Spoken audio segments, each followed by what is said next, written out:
सभी स्टूडेंट को good evening. मैं अमित वैष्णव, आपका साइंस का क्लास 10th का फर्स्ट चैप्टर जो केमिकल रिएक्शन एंड इक्वेशन है, ठीक है, इसमें आपका स्वागत करता हूं। और आज जिसकी मुख्यतः अभिक्रियाएं हैं, ठीक है, 8 अभिक्रियाएं इसमें दी गई हैं, 8 फिनोमिना हैं। देख लीजिए, जैसे संयोजन अभिक्रिया, वियोजन अभिक्रिया, विस्थापन अभिक्रिया है, द्विप्रतिस्थापन है यानी कि डबल डिस्प्लेसमेंट है, और इसके साथ साथ आपकी 4 अभिक्रियाएं और हैं, ठीक है ना। जैसे ऑक्सीकरण अपचयन हो गया, उसमें अक्षारण है, विकृत गंधिता है, ऊष्माक्षेपी, ऊष्माशोषी, है ना, ये वाली अभिक्रियाएं हैं। तो इसमें इस वीडियो में हम क्या करेंगे, जो 4 टॉपिक आपके सामने लिखे हुए हैं इन पे विस्तृत चर्चा करेंगे, इनको समझेंगे किस प्रकार से ये अभिक्रियाएं होती हैं। नंबर 1 की बात करते हैं। देखिए, सबसे पहले संयोजन अभिक्रिया के बारे में हम बात करते हैं। ये वाली हमारी संयोजन अभिक्रिया है, ठीक है। और होता क्या है संयोजन अभिक्रिया में, देखिए नाम से ही स्पष्ट है, ठीक है ना। संयोजन का मतलब आपस में जुड़ना, यानी कि जब कोई दो कंपाउंड, ठीक है, या एक कंपाउंड और एक तत्व आपस में जुड़ जाते हैं तो उस अभिक्रिया को हम संयोजन अभिक्रिया कहते हैं। देखिए, जैसे मान लीजिए NH3, ठीक है ना, NH3, G का मतलब गैस, ठीक है ना, और HCl यानी कि हाइड्रोक्लोराइड, और ये भी क्या ले लिया हमने, गैस। अब देखिए दोनों के दोनों मिलेंगे, कैसे मिलेंगे, देखिए N as it is, H के 3 थे और एक ये हो गया, कितने हो गए 4, NH4, और आगे क्या आ जाएगा Cl, यानी कि अमोनियम क्लोराइड बन गया। यानी कि दो कंपाउंड आपस में मिले और मिलकर के एक तीसरा बना लिया। जब दो या दो से ज़्यादा कंपाउंड आपस में मिलेंगे और मिलकर एक नया बनाएंगे तो वो संयोजन अभिक्रिया का उदाहरण होगा, ठीक है। जैसे बात करते हैं, देखिए CaO प्लस कार्बन डाइऑक्साइड। अब जो CaO है ना, कैल्शियम ऑक्साइड, ये S होता है, इसका मतलब सॉलिड, ठीक है, चूने की बात कर रहे हैं। और कार्बन डाइऑक्साइड होता है, आपको पता ही है, गैस होती है, ठीक है। अब दोनों मिलाते हैं, देखिए ध्यान से देखिएगा, Ca, ठीक है, C, और एक ये रहा है और दो ये रहे, ऑक्सीजन कितने हो गए 3, यानी कि क्या बन गया आपका कैल्शियम कार्बोनेट। कैल्शियम कार्बोनेट जिसको हम आम भाषा में संगमरमर बोलते हैं, पत्थर बोलते हैं, है ना, और क्या बोलते हैं, ठीक है, खड़िया भी बोलते हैं इसको अपनी आम भाषा में, ठीक है, चूना पत्थर। और इसके बाद में और भी एग्जाम्पल, बहुत सारे एग्जाम्पल हैं, यानी जिसमें दो या दो से अधिक पदार्थ आपस में मिलेंगे, मिलके जुड़ जाएंगे, ठीक है ना। जैसे सेम इसी को ले लो हम यहाँ पे MgO, ठीक है ना, सेम ऊपर वाली अभिक्रिया है, यहाँ पे CO2, ठीक है। करेंगे तो क्या होगा, देखो ऐसे ही हो जाएगा, जैसे हुआ Mg है, C है, ऑक्सीजन के 3 हो गए, यानी कि क्या बन गया आपका मैग्नीशियम कार्बोनेट।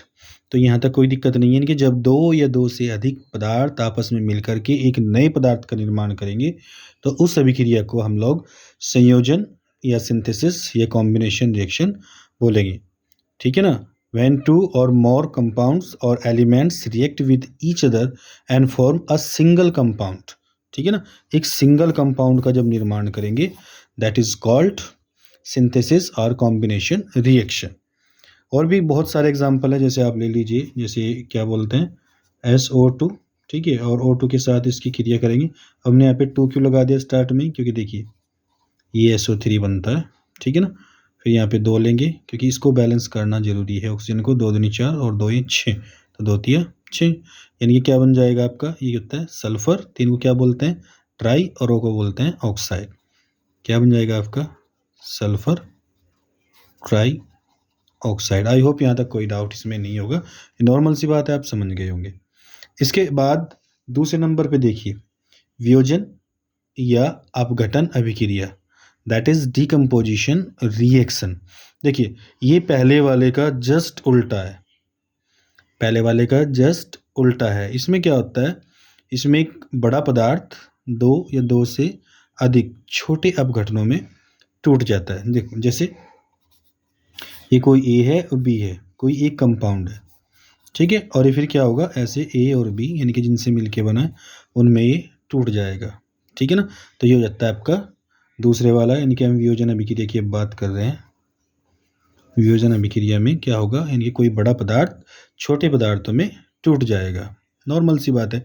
जैसे देखिए मान लो H2O की बात करते हैं, अगर H2O को गर्म करेंगे तो जिनसे मिलके बना है ये उन्हीं में टूट जाएगा, यानी कि ऐसे हाइड्रोजन और ऑक्सीजन अब चूँकि ऑक्सीजन के 2 हो गए तो फिर ये बैलेंस करना पड़ जाता है। यहाँ तक भी कोई डाउट आपको नहीं होगा, ठीक है। और बात कर लेते हैं, जैसे कोई और ले लीजिए H2CO3। H2CO3 होता है कार्बोनिक एसिड। ये क्या है आपका? कार्बोनिक एसिड, ठीक है। ये वही एसिड है जो कोल्ड ड्रिंक्स वगैरह में पाया जाता है। कार्बोनिक एसिड हो गया, ठीक है। और जब इसको तोड़ेंगे तो तोड़ने के बाद सीधी सी बात है, जहाँ CO3 हो जाता है उसमें से CO2 बाहर जाएगा और बाकी H2 नॉर्मल, कोई डाउट इसमें नहीं है। उसके बाद में अगर कोई और लेंगे आप, ठीक है, AgBr जैसे सिल्वर ब्रोमाइड है, इसको तोड़ेंगे तो ये ऐसे टूट जाएगा। अब Br के चूँकि 2 हो गए तो फिर यहाँ पे 2 से मल्टीप्लाई करेंगे, फिर Ag के 2 हो गए तो यहाँ पे 2, इनके बैलेंस दिखाना भी ज़रूरी हो जाता है, ठीक है। यहाँ तक कोई डाउट नहीं है। इनके संयोजन में क्या है, कॉम्बिनेशन में क्या है आपका, 2 या 2 से ज़्यादा पदार्थ आपस में मिलेंगे और मिलकर एक नया पदार्थ बना लेंगे। जबकि अगर इसकी बात करेंगे वियोजन, ये बिल्कुल उल्टा है, ठीक है। एक बड़ा पदार्थ 2 या 2 से अधिक छोटे पदार्थों में टूट जाएगा। आई होप यहाँ तक तो कोई डाउट आपको नहीं होगा। इसके बाद बात कर लेते हैं नेक्स्ट जो आपकी रिएक्शन है, ठीक है ना। नेक्स्ट में कौन है आपकी? विस्थापन। नंबर 3 पे है आपका विस्थापन अभिक्रिया। देखिए विस्थापन अभिक्रिया में क्या होगा, ठीक है, नाम से ही पता लग जाएगा विस्थापन अभिक्रिया में क्या होगा। देखिए विस्थापन का मतलब क्या होता है, एक को उसके स्थान से खिसका देना और खुद वहाँ पे आके बैठ जाना। यानी कि विस्थापन में क्या होगा, एक अधिक क्रियाशील धातु जो होगी वो कम क्रियाशील धातु को वहाँ से हटा देगी और हटाने के बाद में खुद आके बैठ जाएगी। देखिए जैसे Fe है और यहाँ पे CuSO4 है, ठीक है। यहाँ तक कोई डाउट आपको नहीं होगा। अब ये Fe क्या करेगा, ये Fe कहेगा इसको चलो यहाँ से, ठीक है ना, सेट खाली करो, क्योंकि अधिक क्रियाशील है, अधिक शक्तिशाली है विद्युत रासायनिक श्रेणी के हिसाब से, और SO4 के पास आके खुद बैठ जाएगा, ठीक है। और Cu कमज़ोर है तो यहाँ पे ये हो गया अलग। तो क्या किया, Fe ने Cu को यानी कि कॉपर को प्रतिस्थापित कर दिया। तो जब कोई शक्तिशाली क्या कर देता है, किसी कमज़ोर को विस्थापित कर देता है, सेम यही विक्रिया आप इस प्रकार से कर सकते हैं। देखिए लेड ले लीजिए CuSO4, ठीक है। लेड क्या करेगा, इसको यहाँ से हटा देगा और लेड सल्फेट बन जाएगा यहाँ पे, और ये आपका Cu यहाँ पे भी क्या हो जाएगा, अलग हो जाएगा। इसमें कोई डाउट वाली बात नहीं है, ठीक है। यह जैसे Fe है, यहाँ पे HCl ले लीजिए, तो Fe क्या करेगा, यहाँ से H को हटा देगा, H अलग हो जाएगा क्योंकि ये तो H2 के रूप में जाता है, ठीक है। और ये H2 कितने हो गए, 2, तो यहाँ पे 2 ले लीजिए। अब देखिए Fe क्लोरीन के हैं 2 तो FeCl2, ठीक है। आयरन क्लोराइड आपका यहाँ पे बन जाता है, इसमें भी कोई डाउट नहीं है। तो कुल मिला के क्या होना है, जब भी कोई अधिक क्रियाशील धातु विद्युत रासायनिक श्रेणी में जो उनके अपचयन विभव दिए गए हैं उसके अकॉर्डिंग, ठीक है, जो अधिक क्रियाशील धातु है वो कम क्रियाशील धातु को वहाँ से विस्थापित कर देती है, ठीक है ना। और ये विक्रिया क्या कहलाएगी आपकी, ये विक्रिया कहलाएगी आपकी विस्थापन अभिक्रिया। इसमें कोई डाउट आपको नहीं होगा, ठीक है। इसके बाद बात कर लेते हैं नेक्स्ट, देखिए ध्यान से यहीं पे, इसके बाद में आपका डबल डिस्प्लेसमेंट, ठीक है ना, यानी कि द्विव प्रतिस्थापन अभिक्रिया। इसमें क्या होगा, देखिए नाम में ही ऐसा है। मान लीजिए आपके पास, ठीक है, ऐसे 2 कंपाउंड है, ये A है AB, यानी कि कंपाउंड ये हो गया, और ये आपके CD, ठीक है। तो यहाँ पे क्या करता है, जो A है वो इसको हटा देगा, ठीक है, C को, और C इसके स्थान पे आके पुनः बैठ जाएगा, ठीक है। यानी कि क्या हो जाएगा आपका, अगर आप इसको ध्यान से देखेंगे, यानी कि A के पास देखो, A कहाँ गया, D के पास, यानी कि AD बन गया, और C कहाँ चला गया, B के पास, ठीक है, यानी कि CB बन गया। यानी क्या करेगा, एक दूसरे को उठाएगा तो दूसरा पहले के स्थान पे आके बैठ जाएगा। इसको बोलते हैं हम लोग डबल डिस्प्लेसमेंट, यानी कि द्वि प्रतिस्थापन अभिक्रिया। अब देखिए जैसे और बहुत सारे एग्जाम्पल ले लेते हैं, KBr है, AgNO3, ठीक है, पोटेशियम ब्रोमाइड है, और यहाँ पे आपका सिल्वर नाइट्रेट है। तो K क्या करेगा, K इसको हटा देगा, यहाँ से K खुद आ जाएगा NO3 के साथ, यानी कि ये आ गया KNO3। अभी आ गया, अब चूंकि ये हटा तो ये कहीं तो जाएगा, तो ये यहाँ पे आ जाएगा Br के पास, यानी कि सिल्वर ब्रोमाइड। इसमें भी कोई डाउट वाली बात नहीं है, ठीक है। और बहुत सारे एग्जाम्पल ले लेते हैं, जैसे Na2SO4 ले लिया हमने। Na2SO4 का मतलब सोडियम सल्फेट, इसमें कोई दिक्कत नहीं। और यहाँ पे ले लिया हमने स्ट्रांसियम क्लोराइड। क्या ले लिया हमने? Strontium chloride. तो एन ने क्या करेगा? इसको हटाएगा, Cl के पास खुद आ जाएगा, यानी कि NaCl। अब चूंकि देखो Na भी 2 है, Cl भी 2 है, तो ऐसे कर दीजिए 2NaCl। और क्या बचा आपके पास? स्ट्रांसियम। ये कहाँ चला जाएगा? ये SO4 के पास आ जाएगा, यानी कि स्ट्रांसियम सल्फेट। यहाँ तक भी कोई दिक्कत नहीं है, ठीक है ना। तो क्या करना है, देखिए एक बार से दोबारा से निचोड़ देख लीजिएगा फटाफट। संयोजन अभिक्रिया की अगर बात करते हैं तो संयोजन अभिक्रिया में क्या होगा?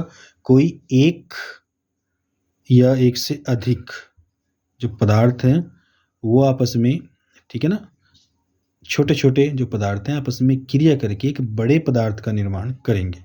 जैसे कह लीजिए कि 2 छोटे एलिमेंट या एक तत्व, ठीक है ना, और एक कंपाउंड, ये आपस में मिल करके 2 या 2 से ज़्यादा एक बड़े प्रोडक्ट का निर्माण कर लेते हैं। ये वाली आपकी क्या कहलाती है?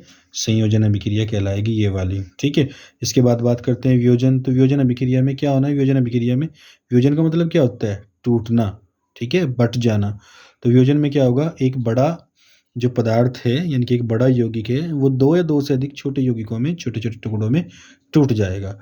विस्थापन अभिक्रिया का मतलब क्या है? कि अधिक क्रियाशील धातु कम क्रियाशील धातु को उस विलयन से विस्थापित कर देगी, डिस्प्लेस कर देगी, ठीक है ना। और जो द्विव विस्थापन अभिक्रिया है, इसमें वही है कि एक पहले को हटाएगा तो पहला दूसरे को वहाँ से हटा देगा, यानी कि उसके स्थान पे खुद आके बैठ जाएगा। ये आपकी अभिक्रियाएँ हो गई हैं 4, ठीक है। इसके बाद जो आपकी नेक्स्ट 4 अभिक्रियाएँ बच गई हैं, जैसे मैं बता देता हूँ आपको फटाफट किस किस की बात कर रहे हैं हम बात कर रहे हैं ऑक्सीकरण और अपचयन की, हम बात कर रहे हैं कोरोजन की, यानी कि क्षारण जिसको बोलते हैं, हम बात कर रहे हैं रेंसिडिटी यानी कि विकृत गंधिता, उसकी बात कर रहे हैं, हम बात कर रहे हैं उष्माशोषी और उष्माक्षेपी जो अभिक्रियाएं होती हैं उनकी बात कर रहे हैं। इन चारों टॉपिकों को अब दूसरी वीडियो में बनाते हैं, ठीक है, समझाते हैं। अगर आपका कोई भी डाउट रहता है तो आप कमेंट में अपनी प्रॉब्लम को पूछ लीजिएगा, ठीक है, मैं उसका सॉल्यूशन आपको अवेलेबल करा दूंगा। फिलहाल इन चारों टॉपिक में आई होप आपको कोई प्रॉब्लम नहीं होगी, और यदि होगी तो आप कमेंट में पूछ लीजिएगा।